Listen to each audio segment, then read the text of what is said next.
Y vamos a analizar precisamente los medios de comunicación en América Latina, este documental. Estamos con una mesa, le decimos, realmente de lujo. Está María Pía López, Tomás Abrán, Jorge Lanata, Florencia Saintud. Y bueno, a ver, Jorge, ¿qué viste? Sí. ¿Qué te pareció? Recorriendo Latinoamérica. Sí, yo estuve en los dos países, entrevisté a Correa en una circunstancia rarísima también hace unos años. Un grupo de periodistas de Ecuador, como ellos no podían entrevistar al presidente, me llevaron a mí para que lo entrevistara. Y hice una entrevista para la televisión ecuatoriana, a Correa, que se transmitió allá y que vio todo el mundo. Estuvo interesante, Correa es un tipo interesante, es un tipo inteligente. Acá, así tomado, aparece bastante más violento en su discurso de lo que en verdad es. No es un tipo tan violento como Chávez en el discurso. Chávez es mucho más autoritario en el discurso. Correa no lo es tanto. Si la pregunta es si esto va a pasar en Argentina, parte de esto ya pasa en Argentina. Yo estaba escuchando recién al señor de Ecuador decir que el gobierno tiene 19 medios privados adictos. Hacemos la lista, empecemos acá, Spolsky, Telefe, Canal 9, Tiempo Argentino, Página 12, hay más de 19, si entramos a contar, más los que se están comprando, más los que se están operando en este momento para comprar. Y es interesante porque acá hay gente de la academia, todos menos yo soy el único analfabeto por metro cuadrado acá adentro. No, pero es interesante. Es interesante para discutirlo como concepto, porque acá lo que me parece es que se desconfía del periodismo como tal. Estamos frente a gobiernos que no confían en el periodismo. Creen que el periodismo nunca es periodismo en sí mismo. Creen que siempre atrás del periodismo hay un interés oculto. Laclau, este filósofo nacional y popular que vive en Londres y que hace como 30 años y que le da línea a Cristina, lo dice. Él habla de que el periodismo es un agente de distorsión. Yo no sé si ustedes están de acuerdo con esto.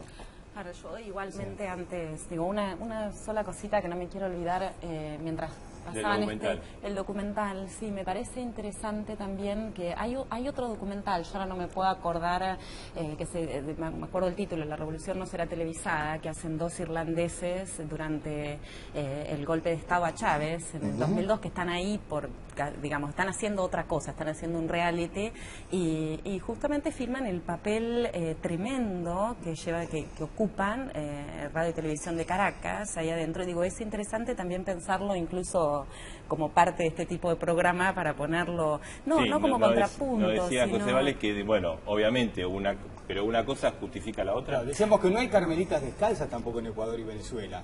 No es que allí son todos santos los medios y los periodistas. Pero eso es interesante lo que plantea Jorge, me parece. ¿Con qué concepto podemos pensar esta situación?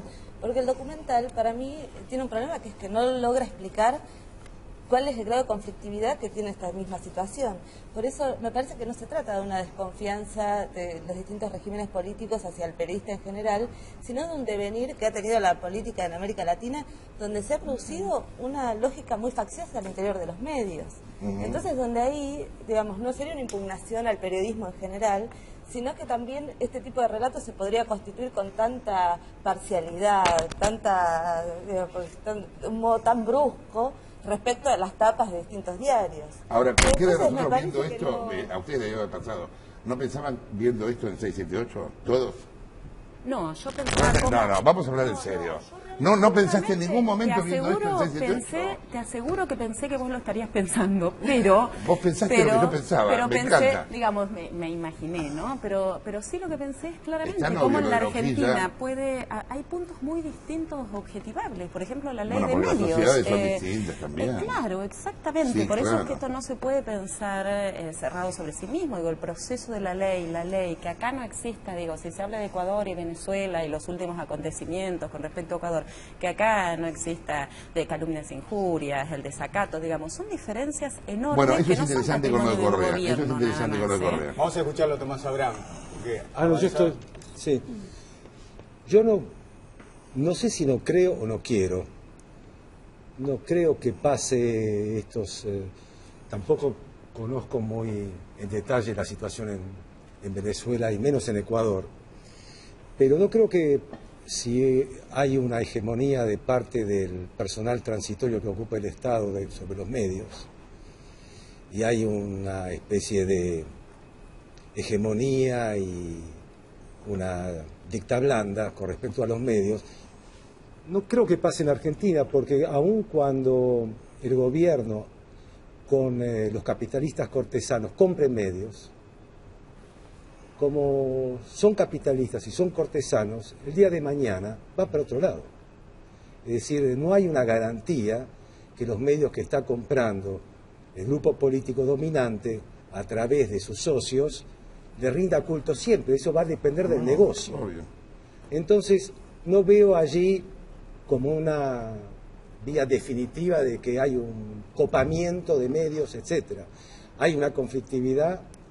Hay medios dominantes muy grandes dentro de la esfera privada, los grandes medios se han convertido en partidos políticos, tienen una bajada de línea permanente sesgada.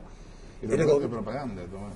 El aparato de propaganda está distribuido de alguna manera ahora, está distribuido, y por suerte los nichos de independencia cada vez son mayores, y permiten a los que escribimos y a los que nos queremos expresar y a los lectores buscar información y producirla nosotros mismos también. Entonces, todo este conflicto yo no lo veo como inminente en la Argentina, no porque tenga confianza en que el gobierno no quiera copar, sino porque creo que no lo va a poder hacer. Y creo que la sociedad argentina puede estar con un 50 y un 60% votando para un lado y un 50-60% votando para otro el día de mañana. Es decir, creo que hay una elección democrática en Argentina por la cual, bueno, si las cosas están más o menos bien, aceptamos, pero no se acepta cualquier cosa. Entonces creo que la Argentina es una sociedad muy conflictiva, muy sectorizada, no permite hegemonías así nomás, y confío en ese dinamismo como para que no ocurran cosas, en caso de ser cierto este informe como lo muestra, que ocurren en otros países. Florencia. Me quedé pensando en esto. Yo creo que realmente son procesos que tienen puntos en común. Por ejemplo, la hiperconcentración mediática, incluso a veces en manos de algunas pocas familias en toda Sudamérica o en gran parte de Sudamérica, y cómo desde el espacio político revitalizado se cuestiona eso. Pero que son procesos claramente muy distintos. Son sociedades muy distintas. Acá el desarrollo que tuvieron los movimientos de derechos humanos, las organizaciones, ha puesto la discusión en otro lugar, me parece, ¿no? O sea, digamos, claramente, yo recién hacía mención a la ley, pero no por una cuestión legislativa, sino por todo el proceso político que la sostiene, es de una complejidad y de un nivel de discusión democrática que seguramente será de otra forma en estos otros países. Ahora, digamos, la Universidad de La Plata lo premió a Chávez, le dio un premio por la libertad de prensa, ¿no? Digamos, ¿cuáles fueron los fundamentos? Porque me acuerdo que cuando fue, Jorge estuvo acá y él te quejaste porque... No, pues dio la casualidad que yo también tuve ese premio hace unos años atrás. Entonces, nada, me parecía paradójico que yo no creo que Chávez defienda la libertad de prensa, como tampoco creo que la defienda Eve, que por otro lado lo ha dicho taxativamente. Eve ha dicho, solo hablo con medios oficiales. Si eso es defender la libertad de prensa...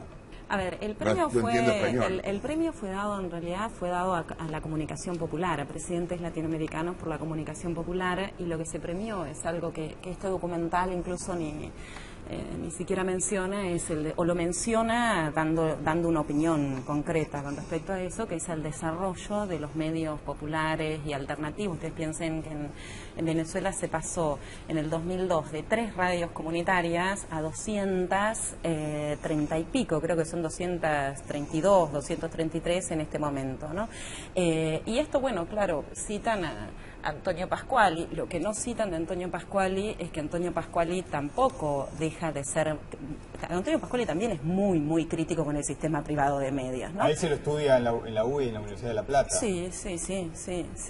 Y, digamos, y se lo cita, también toman una cita, digamos, después decir que esos medios alternativos o comunitarios son medios chavistas, bueno, en principio son alternativos y comunitarios, ¿no? Y son alternativos a esa hiperconcentración mediática, digamos, bueno, la idea de la comunicación popular yo no me quiero extender muchísimo, pero la idea de la comunicación popular está ligada, por ejemplo, a un proceso político como es el venezolano, que adelgazó como nunca en la historia el analfabetismo, y también para pensar en la comunicación, en la libertad de expresión, pensar que la población pueda leer y escribir no es un dato nada menor, ¿no? Digo, es bastante compleja la discusión. A mí a veces me da mucha pena, digo, que se den términos tan sentados en una mesa, ellos que supone que piensan otra cosa y nosotros, pues una discusión compleja, no es solamente... Bueno, pero hay otros nosotros que llevaron esta división de la Argentina, porque la Argentina está dividida.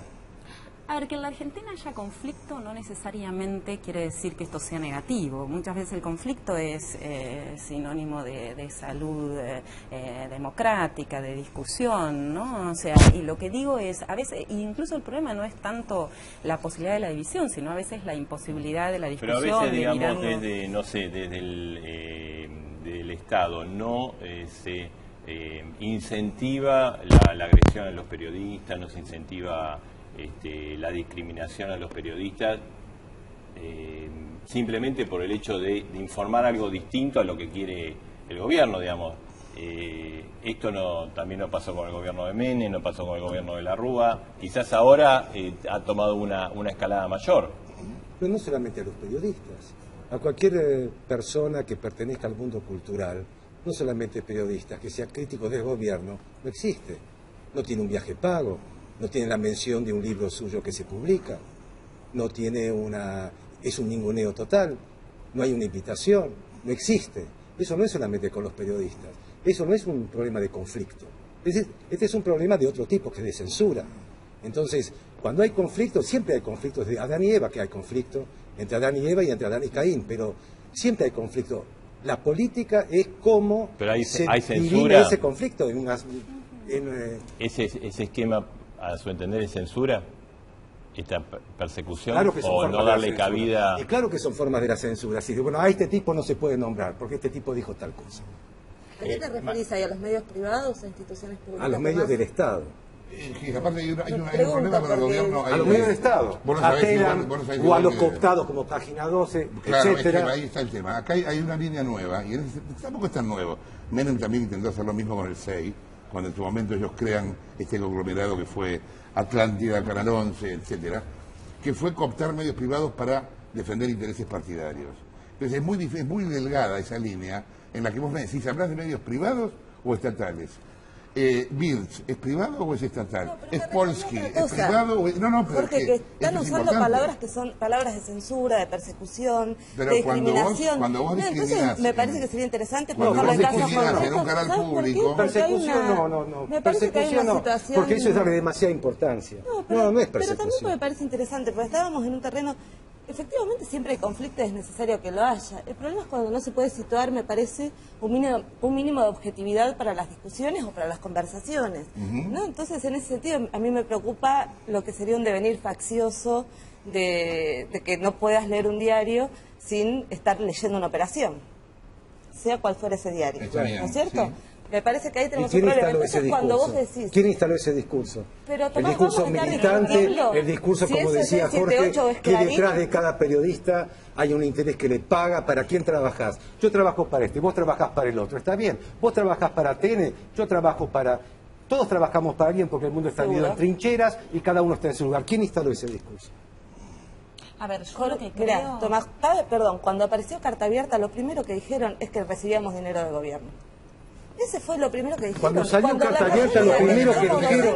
Cuando el 90% de ustedes trabaja para el Estado, es lógico pensarlo. Somos docentes universitarios. El 90% de ustedes trabaja para el Estado. Si eso le llamás trabajar para el Estado, hacer de la universidad. El Estado es la universidad. Tenemos acreditaciones acá, trabajamos en la universidad y cobramos salario en la universidad. A mí jamás me interesó si cobran o no cobran. Cuando salió Carta Abierta, lo primero que dijeron, que aquellos que no estaban de acuerdo por el modo en que el gobierno conducía el conflicto en el campo eran procesistas, genocidas, destituyentes, etcétera. Jamás se dijo eso, jamás se dijo eso, jamás se dijo eso. Procesistas, oligarcas, neoliberales, cómplices de los genocidas, etcétera, sin ningún tipo de distinción. Y eso está en Carta Abierta y está dicho permanentemente en Carta Abierta. No puede decir ahora, seamos objetivos, el espacio, etcétera, cuando instalaron el discurso de trincheras.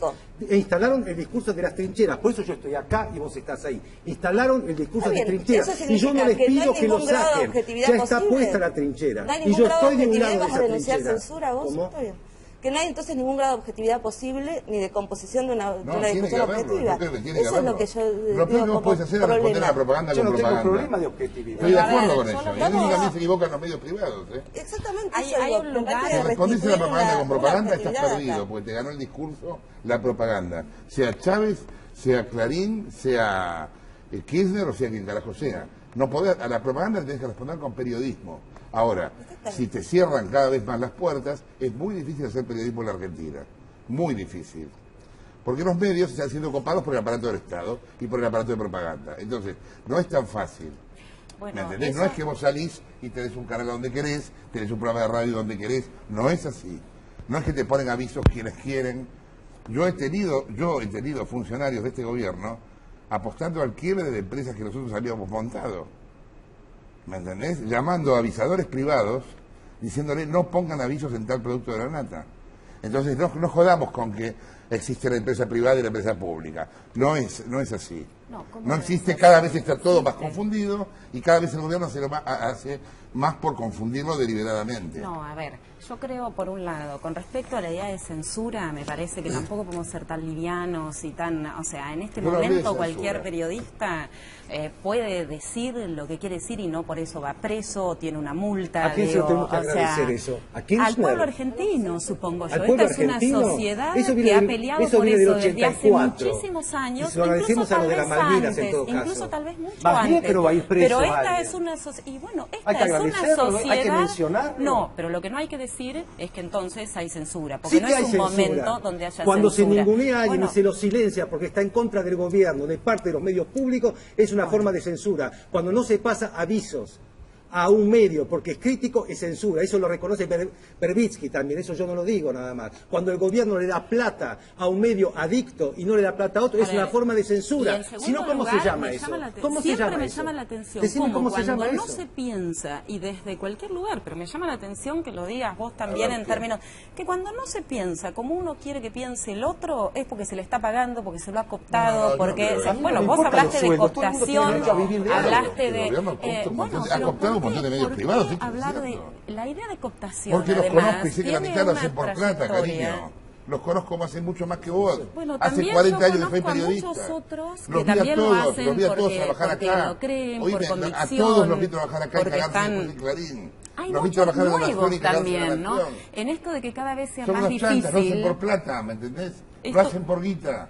A ver, esto de que cada vez sea más difícil que un periodista pueda hablar, también este es un momento, hoy hablaban de un tipo de experiencia, yo también tengo el tipo de experiencia que veo como muchísimos graduados de las facultades de comunicación encuentran espacios para llevar adelante sus producciones, para hacer periodismo, porque claramente en esto estoy absolutamente de acuerdo, hay que hacer periodismo, y esta discusión para mí, que es una discusión tan maniquea entre periodismo independiente, periodismo militante, o sea, hay que hacer periodismo con compromiso con la verdad. Este es un momento donde hay muchísimos nuevos, no solamente los que vos conocías de antes, que también están ingresando y están teniendo lugar. A los nuevos periodistas. A ver, yo lo que creo Por lo que... menos del Estado, ¿no? De una universidad pública. Yo creo que esto, por supuesto, hay muchísimas facultades de comunicación, no hay un solo modelo, pero lo que nosotros creemos desde la Universidad del Plata, muchos de nosotros creemos, porque también, hoy decía, como también digamos, la universidad da lugar a una pluralidad de proyectos políticos y de inscripciones, es que en principio tiene que haber un compromiso con la idea de verdad. Por supuesto, ahí viene la idea de que la verdad es relativa, que se discute, pero tiene que haber ese compromiso con la verdad, ¿no? Con esta verdad que durante las décadas neoliberales, para simplificar, se ha dicho que no existía más y que todo era simulacro. No, bueno, digamos, la verdad existe, por supuesto está sometida a la historia, a las discusiones de la historia, y eso tiene que, yo creo que hay una... tener es demasiado ambicioso lo de la verdad. Sí, la verdad. sí. Lo que tiene que hacer un medio periodístico es pluralidad de voces. La verdad se construye con Pluralidad de voces. No sé dónde está la verdad, por lo menos el conflicto está, pues, ya que hablas de conflicto, el conflicto está ahí. Un medio democrático es en el que hay conflicto, es decir, que hay voces distintas. Yo escribo en un medio donde escribo yo, Artemio López, La Nata, escribía Bielsa, etcétera. Es un medio abierto. Entonces, ese es el medio. El periodista que hace un informe, el periodista que escribe un artículo, tiene que repetir eso mismo en su propio artículo. Es decir, saturar de información con las distintas posiciones. ¿Para qué? No porque encontró la verdad, no para que el lector o el oyente o el televidente escuche la verdad, sino para que pueda pensar. Y para que pueda pensar necesita haber un espectro amplio. Si yo tengo un medio donde entra bajo línea, donde están todos los opositores al gobierno, únicamente se puede hablar contra Kirchner o contra el kirchnerismo. O tengo un medio únicamente favorable al gobierno y sesgo permanentemente la información, la selección, hasta las estadísticas, la selección, eso es otra cosa. Eso es ser militante de sus propias ideas, que es no pensar. Pero Tomás, la pluralidad no es la ley de las equivalencias donde todas las opiniones valen lo mismo y no se toma posición. La pluralidad también implica tomar posición, dar lugar a la posición del otro, tomar una posición. Y esto, yo creo que este es un momento en la Argentina, más allá de que a veces... No existe la neutralidad. Exacto. No existe la neutralidad, pero yo ofrezco la contradicción, ofrezco la contradicción. Por supuesto que tomo posición, por supuesto que yo decido sobre las ideas que tengo, pero incluso pongo las cosas que van en contra de mis propias convicciones. Si yo no lo hago eso, no estoy ejerciendo no solamente periodismo, una tarea intelectual. Yo tengo que poner las cosas que van en contra de mis propias creencias. Me parece que no podemos confundir. Por eso no hago un trabajo intelectual. Estamos confundiendo pluralidad de opiniones con hechos y opiniones. Son dos cosas distintas. Una cosa son los hechos, otra son las opiniones. La prensa oficial ignora los hechos, ignora los hechos. ¿Cuántos artículos viste vos en Tiempo Argentino sobre el caso Sorlender? ¿Cuántos sobre las estafas de Jaime? ¿Cuántos sobre los negociados de Debido? En todo caso, lo que hay es, además de los hechos, una opinión que es distinta a la de otros. No los han publicado. Hoy es muy complicado. Lo han publicado mucho después. Es muy difícil ignorar. Cada vez es más difícil. Este es un momento histórico que no permite esta idea Perdón, de la... mira, me acabo de acordar ahora. Cuando fue el fallo de los mellizos, de los chicos nobles, Telam tardó 1 hora y media en ponerlo en la página. 1 hora y media. Era el corrillo de todo el gremio periodístico. Daba vergüenza ajena ver que no sabían qué carajo hacer con la noticia. ¿Y ahora qué hacemos? No eran. Bueno, igual la rapidez y velocidad, a veces lo hemos visto en muchos casos, a veces atenta contra la buena información.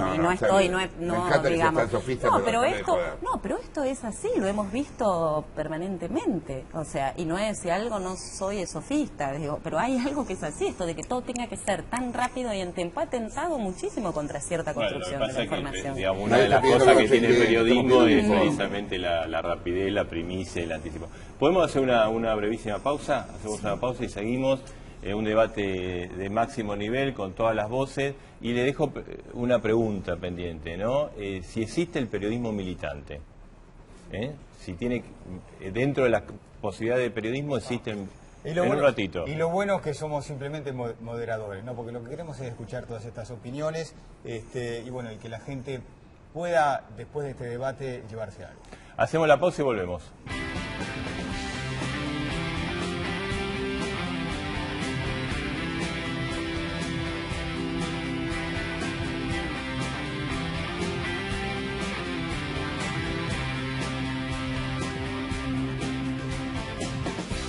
Parece